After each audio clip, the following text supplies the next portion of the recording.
Hi and welcome to another Watch Geek video. Today, we take a look at a vintage Seiko Lord Matic Special from the 1970s. And although at first glance, this watch looks like so many Seiko 5s of that era without the 5 logo, don't get fooled because this is a lot more special, as indicated on the dial. First, let's talk about Lord Matic or LM as a line.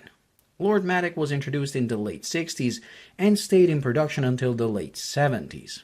I think they were a mid-tier offering from Seiko, just under Grand and King Seiko and above Seiko 5s.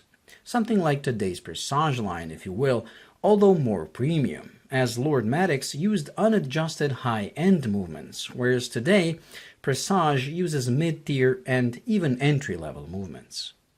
If you follow my channel, or if you're a Seiko fanboy, you know there were two factories competing each other in those days.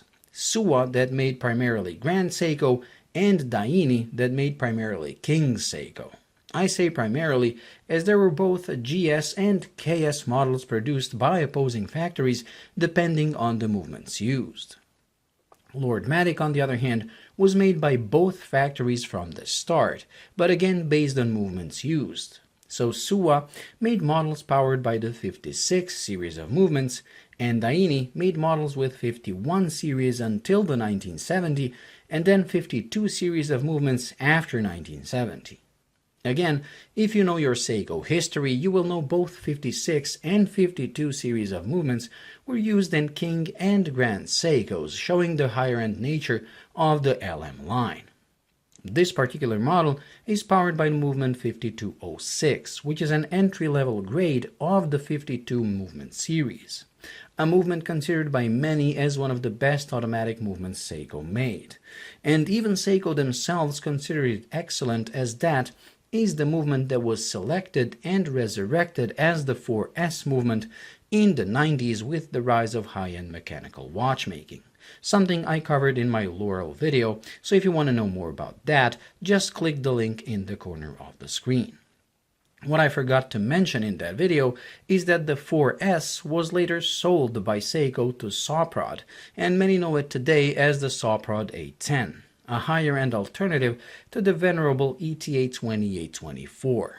I think that itself shows just how special this movement is. If, however, the history and pedigree of this movement is not enough to impress you, the specs will. This is an automatic movement with 25 jewels that beats at 28,800 bph, comes with both hacking and hand winding, and features an instant day-date change at midnight, something missing on even Grand Seikos of today. I think the reason this movement is so loaded with functions is quartz. In the time the 52 movement series was developed, it started becoming clear quartz will replace mechanical. So I have a feeling Daini wanted to make one last mechanical hurrah when they made this movement series. And they sure did. The Lord Matics with this movement come in a variety of styles, ranging from pure Seiko to funkier models like this one. The rectangular case that measures 35.5 mm in width and under 39 mm lug to lug just screams 70s, and with the flimsy oyster bracelet makes you feel like you traveled back in time. The dial is also very 70s with this silver line running across the middle to balance out the day-date window. But at the same time, you do get the signature markers and hands with the black line in the middle like you get on most King Seikos of the era, which makes this a blend of Seiko and 70s style. This watch is an acquired taste when it comes to looks, and even I wasn't impressed by it when I first got it in my hands.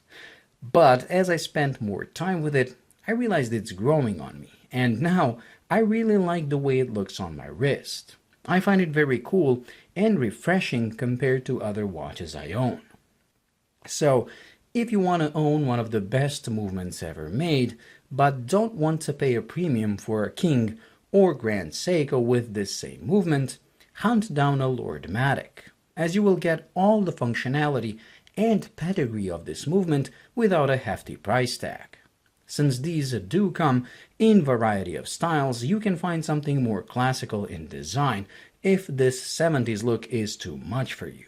But before you do, I would advise you to at least try this funky type, as it might surprise you and you end up liking it a lot more than you originally thought you would, just like I did. Well, that completes this week's review, so thank you for watching. I hope you enjoyed and found it useful. If you did, please like and subscribe, and until the next video, bye.